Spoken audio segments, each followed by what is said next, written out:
Ka noho tapu tonu te ingoa o te tangata e hāmenetia nei mo te pupuhi prihimana I manukau Inanahi. E rua te kaumāwaru o na tau, I whakahaerehia he whakawā motuhake I tara nei mōna ki te hohi pera o Miromoa. I nā koa he mea ngau ia e ngā kuri I prihimana, ia e aru mia ana I muri I te pupuhitanga o prihimana Jeremy Snow.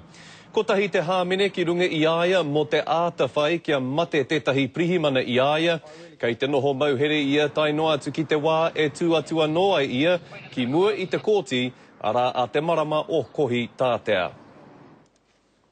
Kua mauheretia he tamatāne te kaumā iwa ngā tau, mo te matenga o tētahi pakeke e whātekau mā toru ngā tau I tauranga moana Inanahi. I kitea te tūpāpaku o te pakeke nei I tōna kāinga I te takiwā o puke hinahina, I tēnei wā kei te tirohia te tūpāpaku I tāmaki makaurau. Kua hāmenetia te tamatāne mo te tūkino, engari te rapea he hāmene anō kātau ki runga I aia.